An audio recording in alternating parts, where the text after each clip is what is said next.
सोचो, तुम एक ऐसे रास्ते पर हो जहां हर कदम के साथ सपनों की दौड़ तुम्हें पुकार रही है, लेकिन तुम्हारे पैर जकड़े हुए हैं। हर ओर से आवाज आती है, कल कर लूंगा, अभी वक्त नहीं है। और तुम्हारे दिल में कहीं ना कहीं यह बात बैठ चुकी है कि तुम यह कर सकते हो, लेकिन फिर भी वो कल कभी आता नहीं। यही होता है प्रोक्रेस्टिनेशन, तुम्हारे सपनों और तुम्हारे बीच की सबसे बड़ी दीवार। क्या कभी तुमने भी खुद को ऐसी स्थिति में पाया है? अगर हां, तो ये कहानी तुम्हारे लिए है। इसे अभी लाइक करो, सब्सक्राइब करो और सुनो कि रिहान ने अपनी जिंदगी को कैसे बदला। वक्त के हाथों से खिसकती ये जिंदगी, ख्वाब बिखरते, अधूरी सी हर बंदगी, डर से कदम कांपते, दिल में सवाल, क्या मैं इस अंधेरे से पा सकूंगा उबाल? मगर एक रोशनी है कहीं पास ही खड़ी, हिम्मत से थामो उसे और वक्त को पकड़ लो कड़ी। रिहान भी इसी अजीब सी दीवार में फंसा हुआ था। एक लड़का जिसने जिंदगी में बड़े सपने देखे थे, सफल इंजीनियर बनने का, अपने परिवार को गर्व करने का। लेकिन हर बार कुछ ना कुछ ऐसा हो जाता कि वो काम टालता गया। पहले उसने सोचा कि थोड़ा वक्त और है, बाद में कर लूंगा, लेकिन वक्त ने उसका इंतजार नहीं किया। धीरे धीरे वो प्रोक्रेस्टिनेशन के जाल में फंसता गया। प्रोक्रेस्टिनेशन ये सिर्फ काम को टालने की आदत नहीं है, बल्कि यह एक जाल है जो धीरे धीरे तुम्हारे अंदर का आत्मविश्वास और हिम्मत दोनों को खत्म कर देता है। हर बार काम टालने का मतलब यह नहीं कि तुम आलसी हो, बल्कि इसका मतलब है कि तुम्हारे अंदर कहीं ना कहीं असफल होने का डर है, उस काम को सही तरीके से पूरा न कर पाने का डर। रिहान की जिंदगी में यही हो रहा था।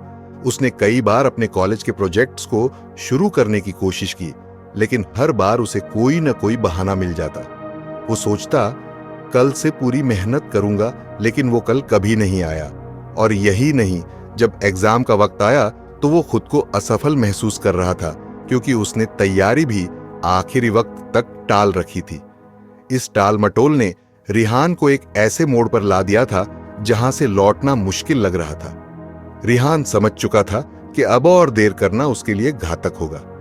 वो अपने सपनों को बिखरते हुए देख रहा था और उसने महसूस किया कि अगर अब उसने खुद को नहीं संभाला तो शायद वह कभी अपने सपनों तक पहुंच ही नहीं पाएगा। लेकिन उसे मदद चाहिए थी, एक दिशा चाहिए थी, और इसी सोच में उसने अपने कॉलेज के प्रोफेसर अनवर से मिलने का फैसला किया। प्रोफेसर अनवर एक बेहद सम्मानित और अनुभवी व्यक्ति थे, जिन्होंने हमेशा रिहान की प्रतिभा को पहचाना था। लाइब्रेरी की शांत वातावरण में रिहान ने धीरे से प्रोफेसर से कहा, सर, मुझे लगता है मैं फेल हो रहा हूं। मैं कुछ भी समय पर नहीं कर पाता। हर बार मैं काम टाल देता हूं और अंत में खुद को असफल महसूस करता हूं। प्रोफेसर ने उसकी बात ध्यान से सुनी और फिर गंभीरता से बोले, रिहान, तुम्हारी ये समस्या नई नहीं है। ये वही है जो बहुत से लोग झेलते हैं, प्रोक्रेस्टिनेशन। और यह आदत सिर्फ तुम्हारे समय को नहीं, बल्कि तुम्हारे सपनों को भी बर्बाद कर देती है।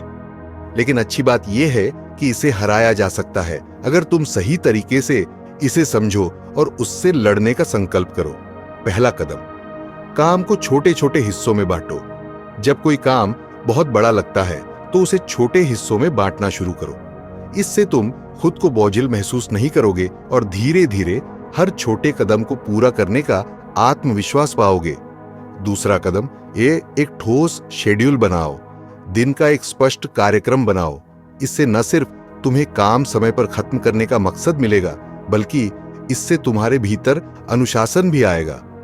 ये तुम्हारे समय की सबसे बड़ी ताकत है। तीसरा कदम, डिस्ट्रैक्शन से बचो।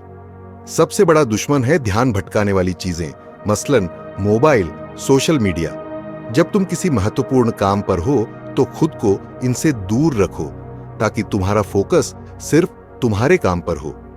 रिहान ने इन बातों को पूरी गंभीरता से लिया और अपने जीवन में इन्हें लागू करना शुरू किया। पहले उसे थोड़ी मुश्किल हुई, लेकिन धीरे धीरे उसने अपनी आदतों में सुधार करना शुरू किया। उसने हर दिन अपने कामों को छोटे छोटे हिस्सों में बांटकर किया, समय का सही उपयोग किया और मोबाइल से दूरी बनाई। उसने देखा कि जब वो पूरी तरह से ध्यान लगाकर काम करता है तो उसके काम जल्दी और सही तरीके से हो जाते हैं। उसकी आत्मशक्ति और आत्मविश्वास दोनों में बढ़ोतरी होने लगी। कुछ महीनों बाद रिहान वही लड़का नहीं था। अब वो एक ऐसा व्यक्ति बन चुका था जो वक्त का सही इस्तेमाल जानता था, जो अपने कामों को समय पर खत्म करता था और सबसे बड़ी बात, जो अपने सपनों की दिशा में तेजी से आगे बढ़ रहा था।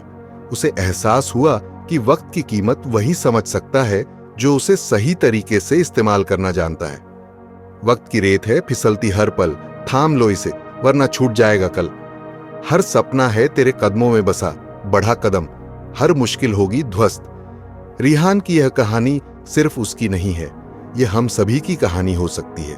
प्रोक्रेस्टिनेशन हमारी सबसे बड़ी चुनौती हो सकती है, लेकिन इसे हराया जा सकता है। अगर तुमने भी कभी खुद से कहा है कल से शुरू करूंगा, तो यह वक्त है कि तुम उस कल को आज में बदलो। अगर तुम्हें यह कहानी प्रेरित कर रही है और तुम भी अपने सपनों के पीछे दौड़ना चाहते हो, तो इस वीडियो को लाइक करो, सब्सक्राइब करो और कमेंट करके बताओ कि तुम किस तरह अपने प्रोक्रेस्टिनेशन को हराने की कोशिश कर रहे हो।